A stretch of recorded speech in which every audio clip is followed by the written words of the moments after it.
I think we can start, Chair. Okay, thank you, Charles. Welcome everyone to today's meeting of the panel. If you have any technical difficulties during the meeting, then please contact the Democratic Services Officer on call, who will attempt to assist you.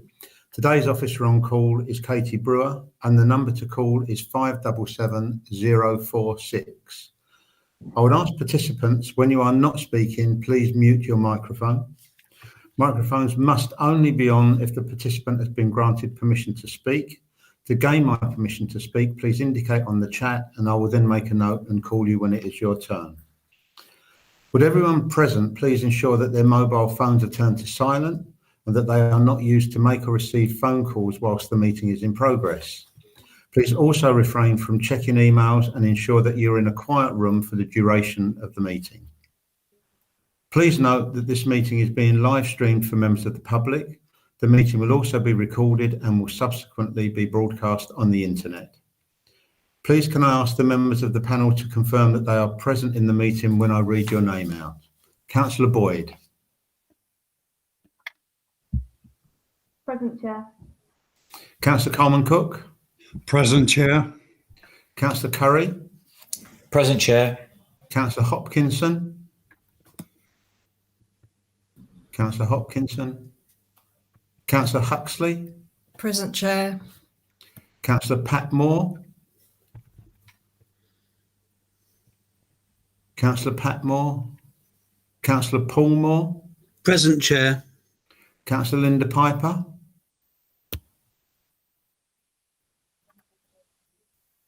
Councillor Linda Piper. I can see you, so I'll tick you off, Councillor Piper. I'm here. I don't know. Let me in. That's okay. Okay, Councillor Rattigan. Councillor Rattigan. Councillor Roper. Here, Chair. And Councillor Scott. Present, Chair.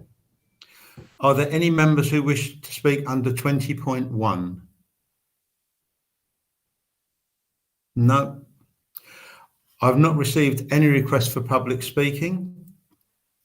Apologies for absence were received from Councillor Keane. Are there any other apologies for absence?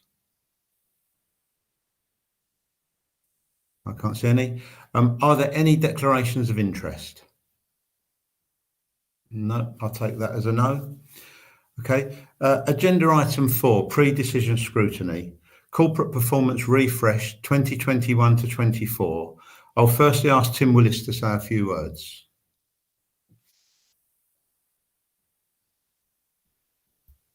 Thank you, Chair.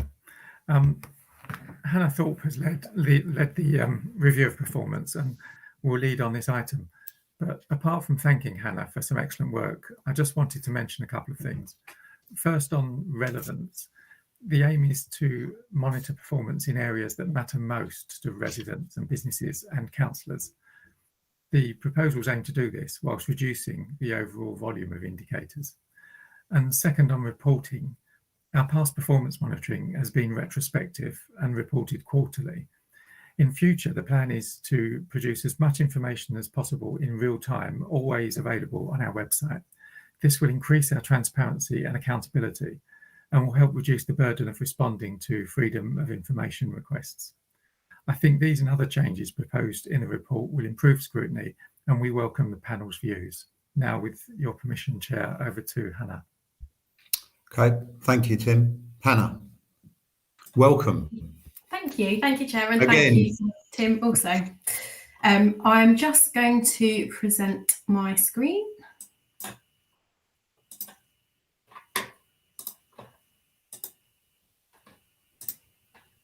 And can I just have confirmation that that is working okay? Yep, I can see it. Amazing. Perfect. Thank you. So yes, thanks for that introduction, Tim. I have kind of covered some of this at the previous session, so there might be a little bit of old ground being covered, but I thought it was just helpful to kind of re-present it again so it's in its full context and then can kind of aid our discussion at the end. And I'd really welcome lots of questions on this when we get to that point as well. So as Tim has said, the whole purpose of this refresh is to modernise, shake up and ultimately improve the way that we share information around the corporate performance of the council. This is really key and it's overdue. We needed to do this to make sure that it links in with our new corporate statement. We've got 3 new corporate objectives, which are growth, communities and environment. Although I'm proposing some kind of changes to the way that we do things, ultimately the whole premise of why we're doing this and how it kind of sets the overall vision and the kind of the context for the whole council as a whole, and then feeds into service plans for each of the teams, and then independently into people's appraisals as well, so that everyone's kind of working towards a common goal. We're not changing that fundamentally, but we do need, now is the time to make sure that we are keeping it as relevant as possible and linking in with the new direction of the corporate statement that is on our website. As I covered at the last meeting, the work to refresh this was delayed due to business as usual activity being affected by the team and by other services' response to the COVID pandemic. We're now picking this up at pace and are aiming to go live with this from the start of April. So in terms of what we know and understand of our residents, they tell us the same things every year, although the order of the top 3 kind of chop and change, and also we have just literally closed our resident survey for this year, so it'd be interesting to see whether it's the same priorities again. But consistently for the last 5 years, we've been told that feeling safe, clean streets and having thriving towns are the things that matter most to our residents. And then in terms of the way that the residents expect us to be, in terms of the services that we deliver, they want us to be efficient, transparent, trusted and responsive. So that has been the context for kind of examining how we do performance and how we can get the best out of what we want to share with residents too, making sure that we're ultimately coming back to what it is that local people want to be able to hold us account to. So the overall objective from an internal perspective is very much about trying to improve the tools and the mechanisms in place to make life as kind of as smooth and as seamless as possible for services. We don't want performance management to be something that's like a clunky add-on. It should be part of the whole, part and parcel of the way that the service is delivered. It's really important that service directors have got a keen understanding of how their services are working, the areas that need improvement, and are able to then share that in a really easy way and make it more accessible. More important than that is from an external perspective that we have got the ability to give reassurance to residents that we're focusing on what matters, that we're doing a good job in areas, and that where if there are areas that need improvement, we're being open, upfront and honest about that, and making sure that residents can understand and access that information to hold us ultimately to account. So in terms of what we're trying to achieve from this whole approach, it is about being more transparent, as we've said. We know that that's something that matters to local people. Testament to that is the number of freedom of information requests we receive in any given month. And actually, by taking on this new approach, we're hoping that we're just giving more constant access to information for residents in a way, hopefully, that will be a lot easier to engage with than kind of clunky quarterly reports that are looking backwards, often 6 months kind of past the time that they're reporting on, which obviously isn't kind of ideal, nor is it ideal for you as a scrutiny panel. And we want to be lots more engaging. It's not just about saying, look, here's all the information, and then having reams and reams of it to kind of trawl through, and then kind of in so doing, sometimes giving the impression that we're trying to hide things or confuse. We need to make sure that the way we present this is really clear and easy to interact with and easy to digest. We want to try to move away from the numbers. This is kind of focusing more on the so what. I think we've got quite good at presenting stats on kind of how many actions have been carried out or what percentage of collection rate we're achieving. But ultimately, I mean, what does that matter? What does that mean to the average local person? They want to be able to understand if they are better off as a result of the service that they are ultimately paying us to deliver. So it's about trying to demonstrate that what we do is effective and that we're having an impact on people's lives. So in terms of the proposed changes, these are all detailed in the report for you. I will just very quickly kind of touch on each of them. So reducing the number of measures, that was kind of a key thing for us. Again, I appreciate that might jar slightly given the line is around increasing transparency, but it's about trying to make sure that we're being really clear about the things that are most important and making it as easy to understand and digest as possible. We haven't been quite as maybe as bold as we were originally thinking. So we've gone down from 47 to around, I think it's 31 now. So that's still a fair old number of indicators. And I think that's right. I don't think we're in a position where we want to be giving a message that we're kind of cutting it down to say 10, which might kind of give the wrong impression about us being transparent. But it's just about making sure in testing that the information that we are sharing is as relevant as possible. For example, do people really need to know, as we used to report in the old report, that our website uptime was 98%. That was written into the contract that we've got with our web provider. There are financial penalties if they don't meet that.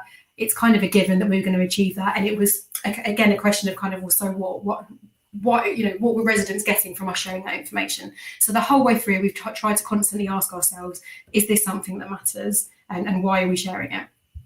As I've already touched on, it's really important that we align our measures with our corporate objectives, and the proposed way that we want to do this on our website is visually to make sure that they can be accessed through each of the objectives, just to kind of try to constantly bring it back to that corporate statement and show that's the kind of the overarching statement or the overarching kind of document to hold the council to account. We wanted to include new measures which demonstrate efficiency. This is something that's going to be a work in progress. I don't think we're quite there at the moment. And this is what was the previous kind of statistics at the end of the report. So we know that residents want us to be efficient. That's the number one thing that they've told us for the last few years in terms of what they're expecting from the council. So we want to be able to be capturing measures which demonstrate we're really responsive and that we deal with residents' requests in a quick and efficient way. As Tim's already covered, one of the major changes with all of this is publishing live data on our website. So it's moving the focus away from the kind of, although they were improved, I will admit, I think we've done a lot of work over the last few years to try to make the reports themselves a little bit more engaging, moving to our RAG rated system, so red, amber, green, trying to make it as clear as possible.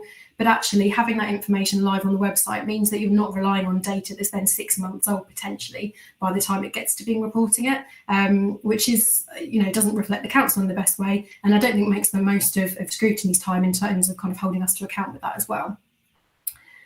We want the data to be more interactive, as I've said already. So this is about providing the ability for people to kind of delve into more detail in the areas that interest them more. So again, by presenting it against the key corporate objectives, if there's a particular area that people care about, they can kind of drill down into more and more detail. And again, this will be a work in progress. I think I touched on at the last meeting that we're hoping to be able to provide a lot more context behind each of the measures, just to try to give a kind of a wider picture as to why a service is performing in a particular way. Potentially controversial, but I think absolutely essential. We are suggesting that we remove targets. Sometimes the kind of the science behind the targets we had before was a little dubious. It was a little outdated. It was based on previous statutory requirements we had at a government level that have long moved on now. And actually it meant that the whole focus of the conversation was always around the percentage point of a particular measure. And again, less so about what the service is doing and how residents feel or how they're affected as a result. So it's kind of trying to move away from the numbers and again, more about the impact. Leading on nicely from that point, we want much more emphasis on customer satisfaction. And part of the area of the work we're developing that will grow in the future is around customer satisfaction. So this is going to be a work in progress. Currently, we do ask some key satisfaction feedback in our annual resident survey, which is around things like clean streets, the waste collection, parks and open spaces, value for money, that kind of thing. As part of this new approach, we've spoken to service directors and services, and our expectation is that there's going to be more pressure put on them as a service to have a direct dialogue and direct interaction with their customers, so that they're regularly testing people who are accessing their service, what they think of that service. So as an example, people that are going through a planning application process, it'd be a bit pointless asking in our general resident survey what people's experience of planning is, because probably a lot of those people haven't gone through that process. So actually it's about saying to services, making sure that they're using their customer base to regularly check in and regularly test that actually the service that they're delivering is to an acceptable standard.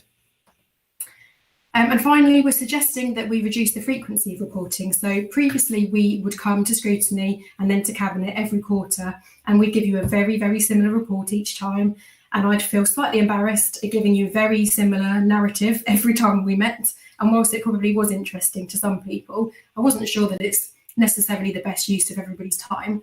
So again, this isn't about trying to remove the scrutiny and the accountability of this process. It's about making better use of that time.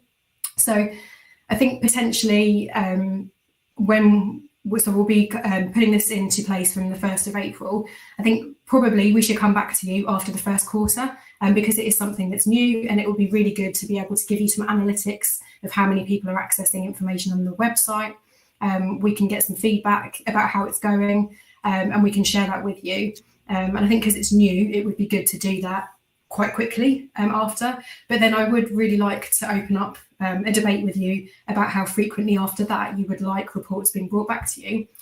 And arguably, whether it's not me that comes every time, my job is to make sure that the information is being provided to you in a really clear and consistent and easy to access way. Potentially, it's for service directors of the different services that you've got an interest in that need to come back to scrutiny and talk through how they're performing and talk through things that are going well, or maybe areas that need more focus. I know my colleagues are probably not massive fans of that potentially, but no, in seriousness, I think it's absolutely right. It's the way we should be going. And I'm still obviously going to be overseeing this process. It's just about making sure that you've got the opportunity to scrutinise the right people and put pressure in the right areas and get access to information where I don't then say, oh, I'll get back to you at the next meeting. You need to have the answers and that dialogue right there and then. So in terms of how it's going to look, apologies, this is quite small. And what I will do is make sure that this is shared with you after the meeting. And actually what I'm also proposing is that before we go live with our web pages, I'd quite like, either with the whole panel or with a selection of you, to get you to test it for us. I think if you can navigate through and make sure that it's all working as it should, that it seems to kind of work in a logical way, and that you think it's all kind of looking clear and giving you the information you need, I'd really value that feedback. But what you may or may not be able to see on my screen is that there's icons. So on the left-hand side, there are 4 icons which represent community, environment, growth and efficiency. As a user, you would click on the icon of the area that interested you, and then, as you can see on the right-hand side, that will then take you into the layer of the different indicators that fall within that objective. And as I was saying, the plan is to grow and develop this section on our website, to be able to provide more context behind it. We'll give narratives as to why we're capturing particular information, how that service is working, and then link through to relevant information that sits elsewhere on the website, just to give a full picture of that service. I don't propose to go through these line by line, but what I wanted to show to you is to give you some reassurance that in terms of when it's come to each of the measures that we want to capture, which is in Appendix 1, what we've done with each of the service directors is we've asked them to give us the name of the measure, to explain specifically what is being captured as part of that target, as part of that indicator, and to question why it's being measured so that we can test and be really sure that we're capturing it for a reason that's going to have a benefit for local people. Something that we're also working on currently is also establishing what good looks like for each of those indicators. So because we're removing the targets, or proposing to remove the targets, what we wanted to do was to then establish what we consider to be an acceptable or a good baseline of what we would expect of ourselves in terms of delivering that service. We can represent that then potentially on the graph as a line that we wouldn't want to go below. If we did dip below it, then you could be holding us to account and asking why and what steps are being put in place. But we felt that was a kind of a better way of presenting how we are doing as a council rather than the targets. So we've done that for each of communities, growth, environment and efficiency. So I whiz through these, but I will share this with you afterwards.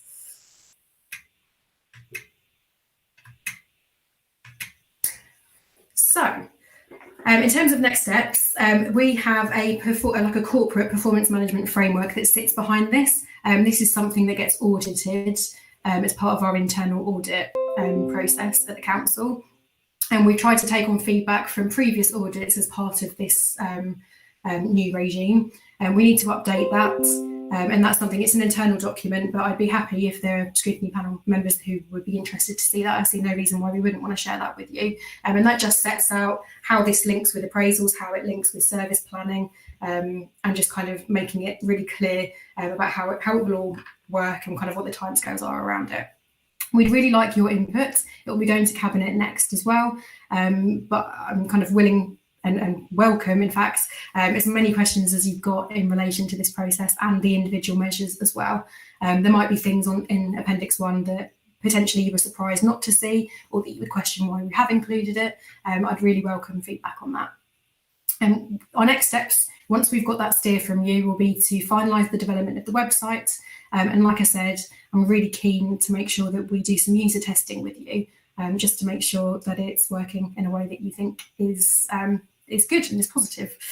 We then seek to implement it from the 1st of April, and we intend to have it in place for the next 4 years. So it will see through the life of the corporate statement, but it will also cover us at the end. So when the current corporate statement runs out in 2023, it gives us 12 months whilst the new corporate statement is being developed. It still means that we can be held to account in the meantime.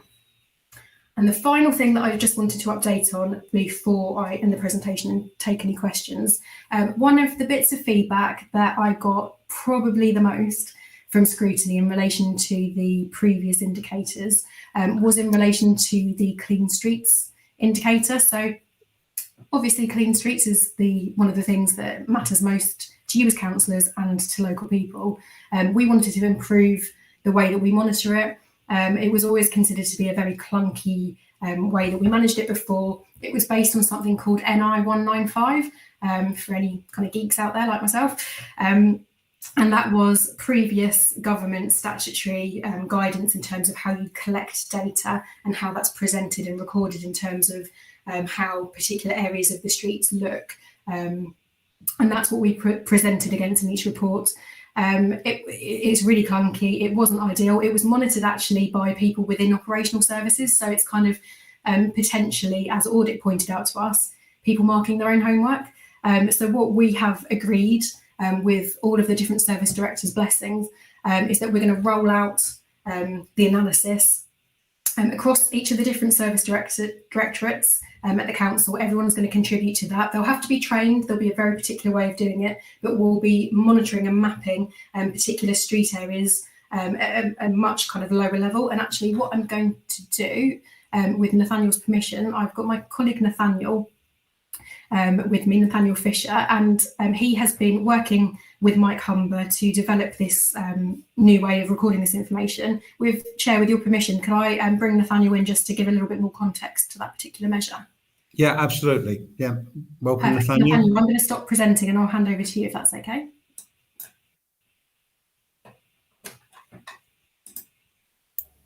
Sorry, done the classic of talking while on mute. Thank you, Hannah. I think when trying to explain the old indicators, it kind of was very backwards. We had to say how many streets were at an acceptable level, and it was confusing for residents and confusing for staff and probably confusing for councillors as well.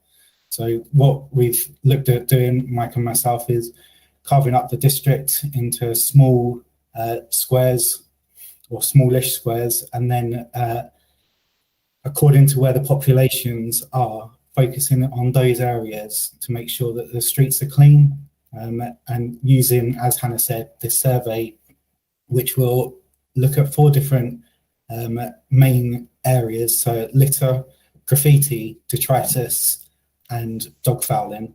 It'll be a simple form where people can follow what the good standards of those different things are, and then also attach a photo as well. So it's not a case that there's any sort of underhand marking of work, as Hannah mentioned, that they could be looked back to a picture and then give an indication of how clean the streets are across the district, which I think could be really exciting bit of information where we can then focus with that information where the streets need to be cleaned, and hopefully in next year's resident survey it'll be a marked change in how the public's perception of the area is as well. Thanks, Nathaniel. And am I right in saying as well, Nathaniel, that one of the tools that we can use as part of this is then being able to do almost like a heat map where we can look at the district and identify kind of our hotspot areas. Now, I'm sure we all kind of think in our minds that we know where that might be, but actually I think we need to have the evidence to back that up. And that is, again, the kind of the level of information we hope to be able to share with you at Scrutiny.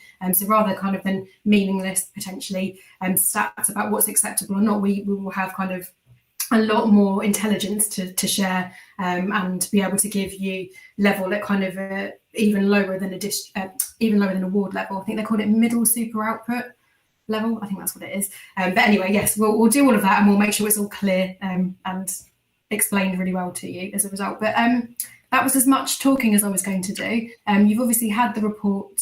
And I'm really happy to take any further questions. Thank you. Okay, members, if you would like to make any comment or got a question, could you indicate in the chat, please? I'd just like to make a couple of points.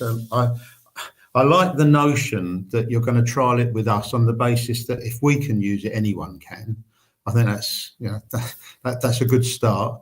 And we're just saying passing. I don't know if it was anywhere else, but the Appendix 1 that I've got, it's got the measure name, what is being measured, but the justification for the measurement's not on there. It just says the section it comes under, and that would have been quite useful. Just as you were presenting that, you know, it answered quite a lot of questions that were being raised in my mind. So if you could share that with members afterwards, that'd be really good.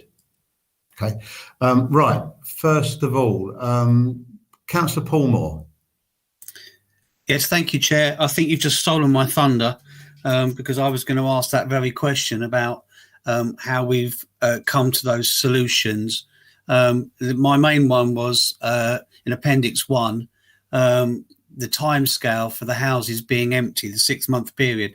It would be nice to know how we've come to that timescale and what the benchmark was for. So if Hannah could let us know that or give some feedback, that'd be fantastic. Thank you, Chair. Okay.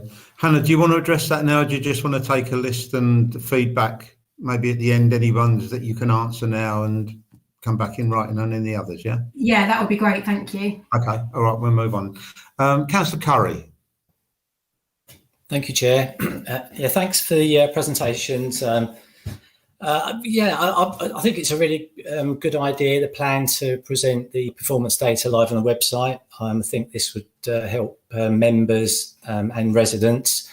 We'll be fully updated, relevant information. You know, we can, whenever we get contacted by residents in particular.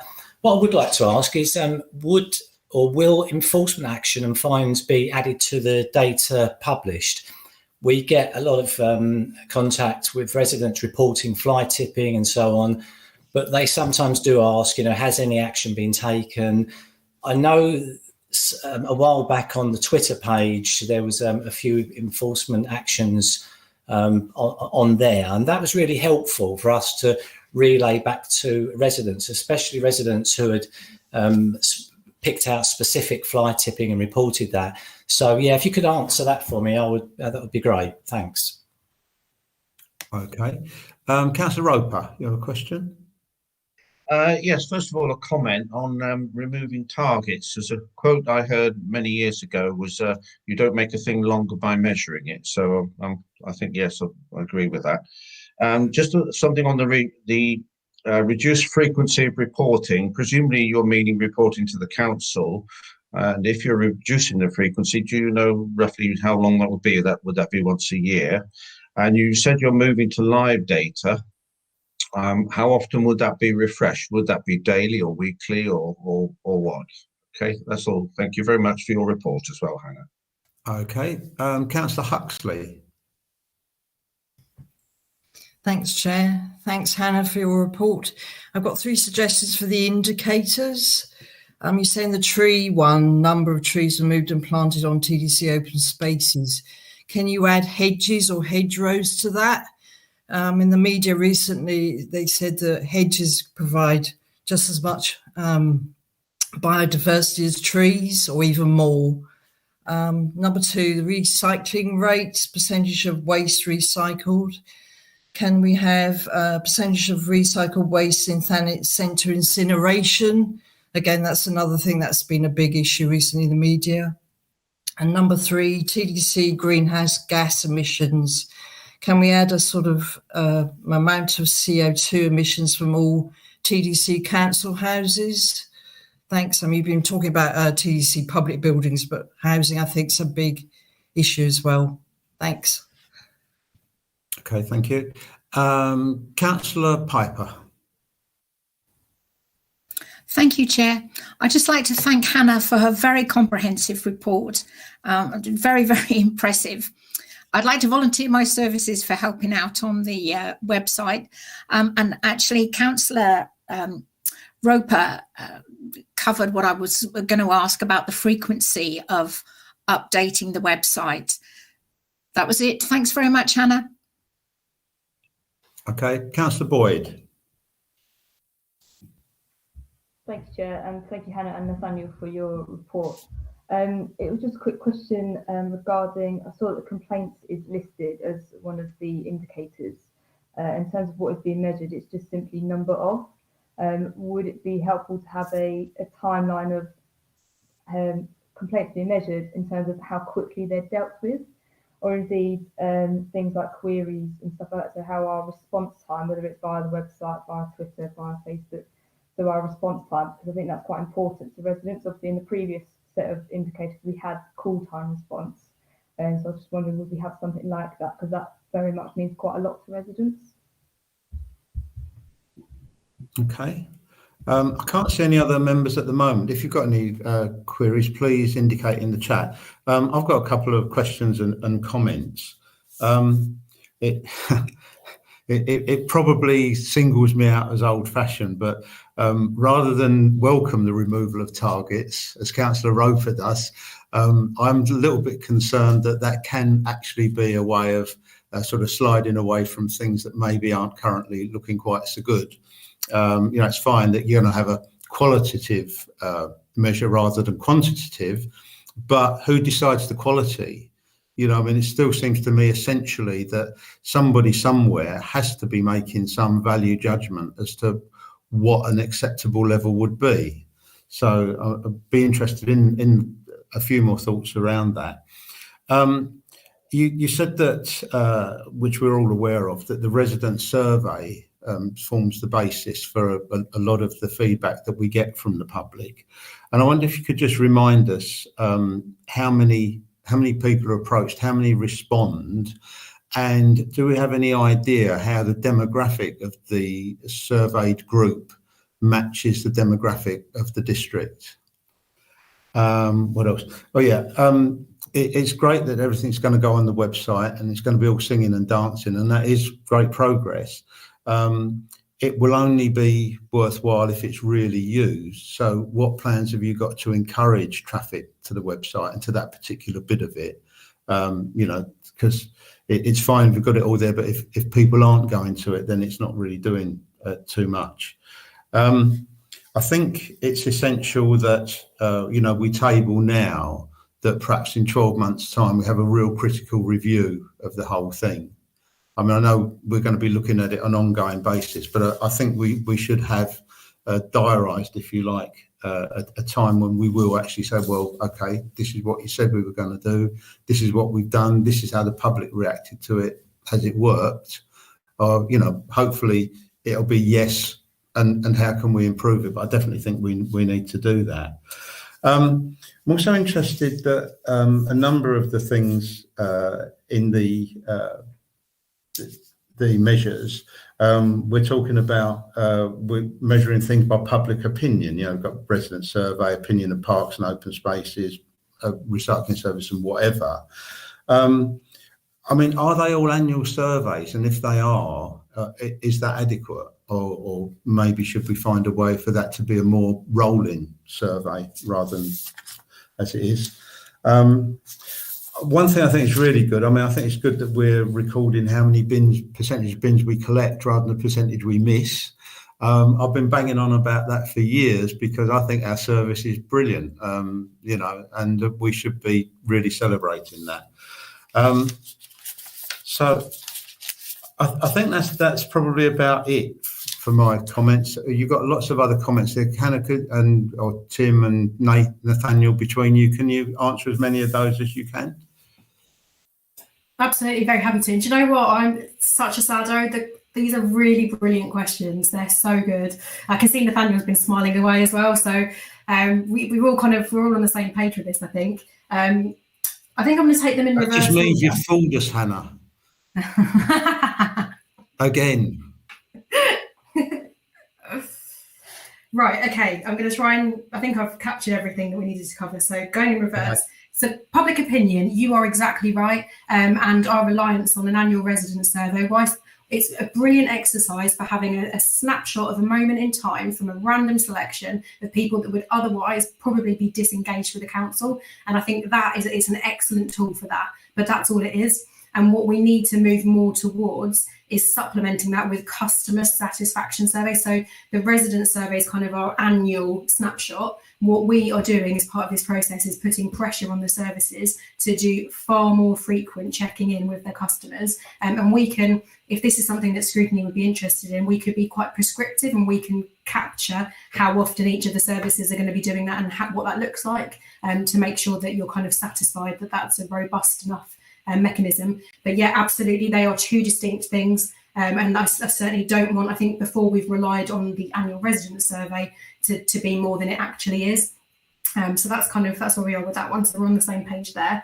And the 12-month review, absolutely. I would want to be testing it and making sure that it's working in a way that Scrutiny find it acceptable to be analysing the analytics. And this is, again, one of the great things of having this on the website is we've got all of that access to information at our fingertips. We will be able to see the areas and the measures particularly that get the higher click rates and the things that people are kind of more fascinated by. And we can then in turn use that data to then make more improvements.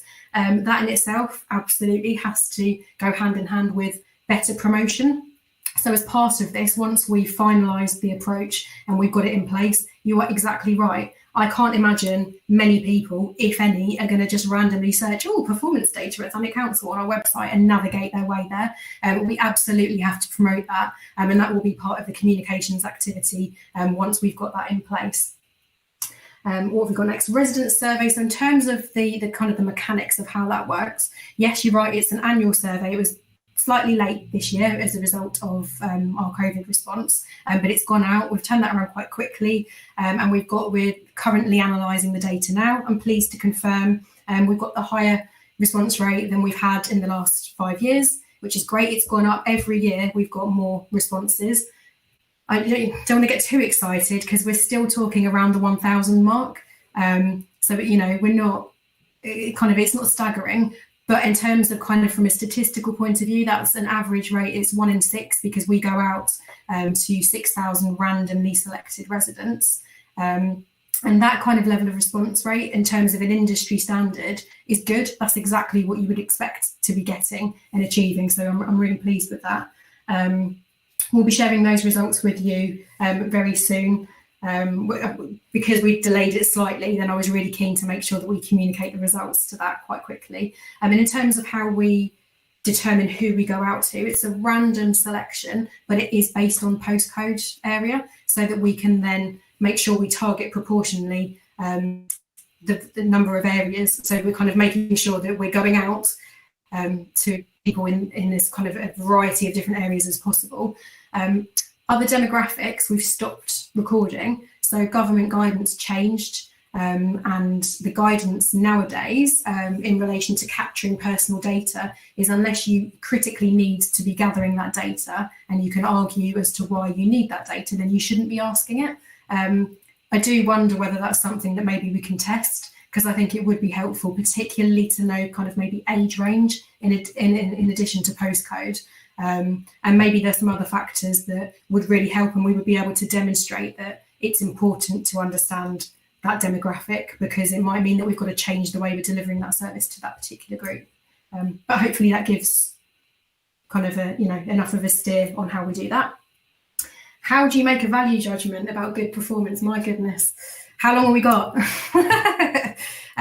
Nathaniel and I have done a lot of research around this.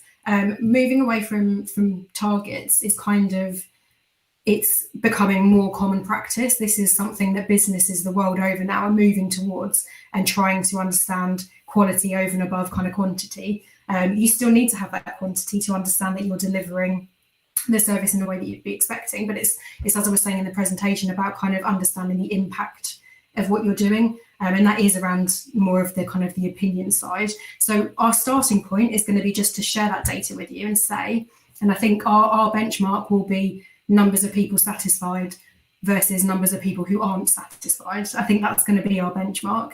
I think my problem with attaching targets to that, and I'm pretty sure it was Councillor Campbell that asked me or made this comment in previous scrutiny meeting about, well, surely around satisfaction, shouldn't your target be 100%? Because arguably you want to give everyone an amazing service. So I think that's kind of what we're trying to do. And we just need to be open and upfront and share with people kind of what people's opinions are of us, the good, the bad and the ugly. In relation to complaints from Councillor Boyd, Nathaniel and I were discussing this earlier today. We're not sure that just showing the number of complaints really does it. I'm not sure that it does. We spoke with the team who are responsible for capturing all council correspondence, and because of the way that it's monitored, there isn't an obvious way to be able to reflect accurately response rates to all of the different kind of correspondence that goes on. We've got service requests, we've got complaints, we have FOIs, we have compliments even. That does happen. But yeah, there's not a clear kind of obvious way about how we can record it any differently than how we are currently sharing it in terms of complaint numbers. But I think that needs some work, and I hear that, and I think maybe we do need to go away and come up with something that's a bit better, which gives more of a demonstration of how efficient we're being. We did previously report on response rate in terms of telephone calls received through customer services. If that's something that feels like, in the absence of there being any other kind of obvious way, then I would be happy to continue to share that. We could absolutely add that back in, and so it'd be good to hear a kind of a comeback response to that. Thank you, Councillor Piper, for your offer of helping with the website. I think it would be really good, and as Councillor Bayford said, yeah, it's absolutely no slight on you to be asking for your opinion. It's just, I think it would be helpful as kind of people that are slightly more engaged with this process. If you're finding that this isn't quite doing it for you, then I think we're getting something wrong. So I would be keen to understand that very early on. Where have we got to? Councillor Huxley, and all of your suggestions. I think some of these I'm going to need to go back and test whether the services are actually capturing this data.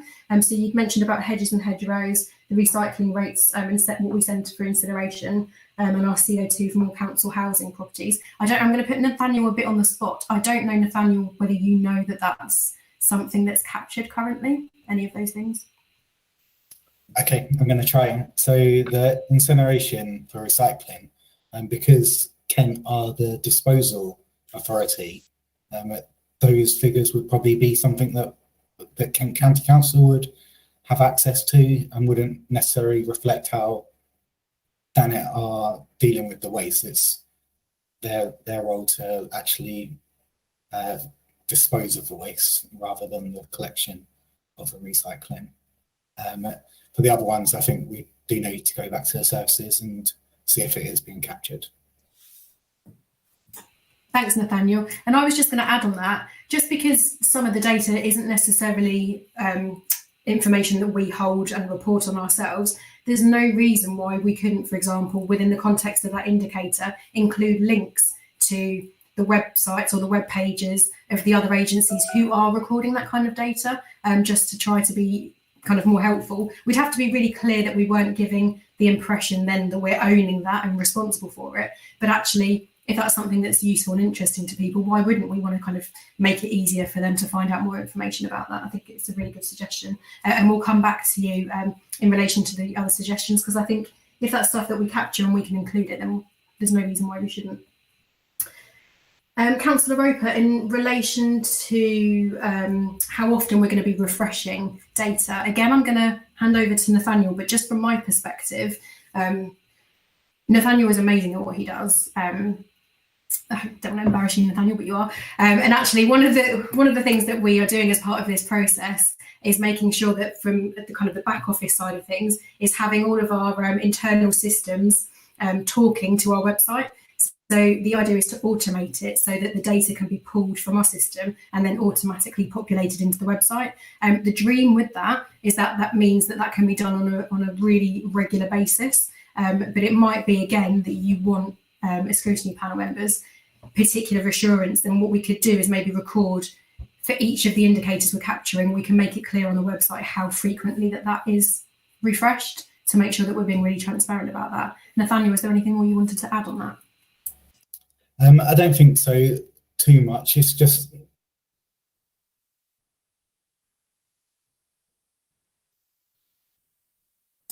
that's unfortunate. I think Nathaniel was potentially frozen.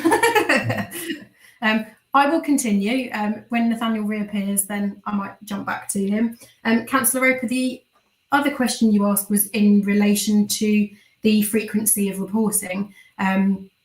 I think that's completely down to you as to how often you would like that. I'm very happy to come as often as you want, but I think probably every 6 months feels, from a kind of giving a corporate perspective, feels about right. But in the meantime, because you're going to have access to this data all of the time, if there are particular services or particular indicators that are worrying you or that you think are doing really well, you would then be completely welcome to invite the different service members that represent those areas to come and explain a little bit more from a service perspective, and then you can ask loads of really difficult in-depth questions and put them on the spot, and they'll be able to answer it then and there.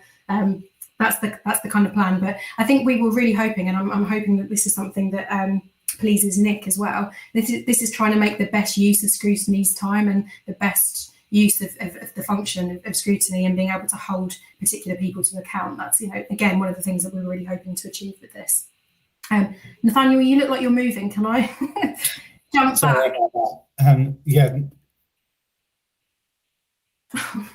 Gone again.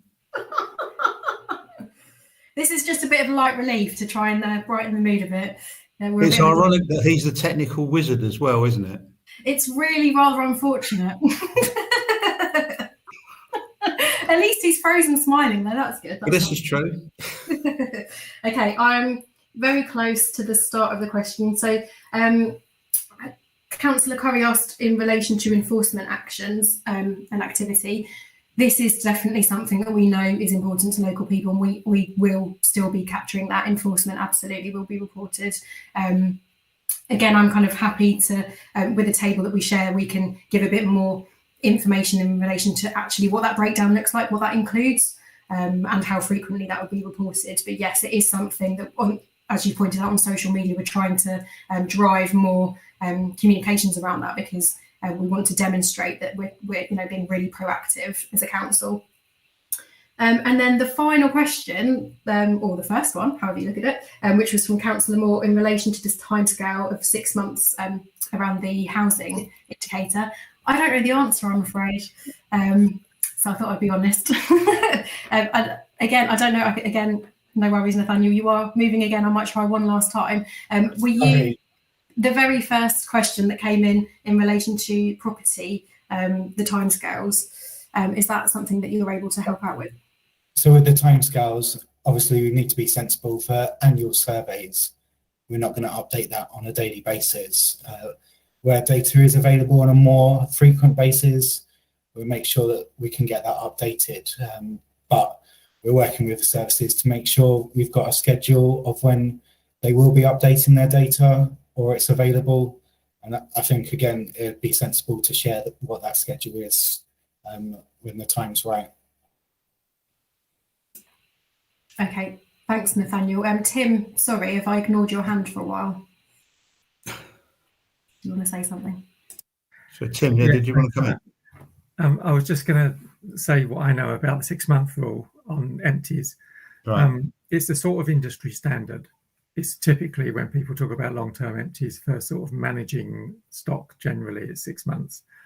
There are some there's some statutory powers that local authority have under the Housing Act that action can be triggered after 6 months empty property, subject to certain conditions. And also we had an empty properties project. It was government funded. It's all finished now, but that was all subject to empty properties longer than 6 months. We could take action. We bought them and turn them back into the stock. So I think there's general sort of acceptance as to why it's 6 months. And just while I have airtime, I just wanted to agree with the chair. I don't want to be presumptuous, but I think if you're of an analytical mind, then when people talk about qualitative and outcomes, then you begin to worry that things aren't being measured. And I have some sympathy with that, but I think because we have offered some baselining, and that will be informed by benchmarking, it does mean that we're not just looking at the Thanet bubble and only comparing our performance in the eyes of a few people that we ask on the basis of our past performance. Because if our past performance was really bad and our performance now is just bad, that doesn't mean we're doing well enough. So we will still have some measures of our performance against others. Yeah, I mean, I think that's a very valid point. I mean, one of the things that I've written down and forgot to ask was the fact that, we used, back in the day, we used to have other authorities that we saw as kind of mirror images of ourselves, didn't we? And we used to compare statistics with them. And I wondered whether the days of that have totally gone or whether there's any value in that. And also, while you were comprehensively answering all the questions, Hannah, I've thought of a couple more, sorry. The first is that originally we had the three categories: communities, environment, growth, and you've added efficiency. But in those, growth is seriously underrepresented. There's only two sort of items of growth. So I wondered if there's going to be anything done about that, because that seems a bit inadequate. And the other thing was that, going right back to the start of the presentation, you pointed out that residents put having thriving towns in their top three. And I can't see really any indicators in here or measures that reflect that particularly. So I wonder whether that's something that needs looking at. I think both of those points are absolutely spot on, and we acknowledge that, and I'm be delighted to take that feedback back to the relevant services and to put a bit of pressure on. I think the problem is that with some of those measures, I think the council resource is predominantly around particular projects, and that as part of the projects that you have your own performance mechanisms as part of that. We don't have, for example, an economic development section of the council anymore. So I think this is an area definitely where it was less obvious where we could go to for some of that information, but that doesn't mean that we shouldn't be capturing some of that. I can see Tim waving at me. Can I just before I bring Tim in, Councillor Paul Moore, you've raised the hand. No, sorry, Chair, that was the sausage finger that did that, unfortunately. Okay, all right. I apologise. Okay, I'm assuming, Tim, that yours wasn't sausage finger. No, I left it out far too long, but then I put it out and put it up again. I'm just conscious that I might be channeling my cabinet member, my portfolio holder a little bit, but it is in our corporate priorities, and community wealth building might be an area that we could add something in under the growth category. I'm not sure what and how we'd collect data, but that might be an area that the council might want to consider. Yeah, I think that's very valid. Okay, on behalf of the panel, can I thank you, Hannah and Nathaniel, for a very comprehensive presentation and answering the questions.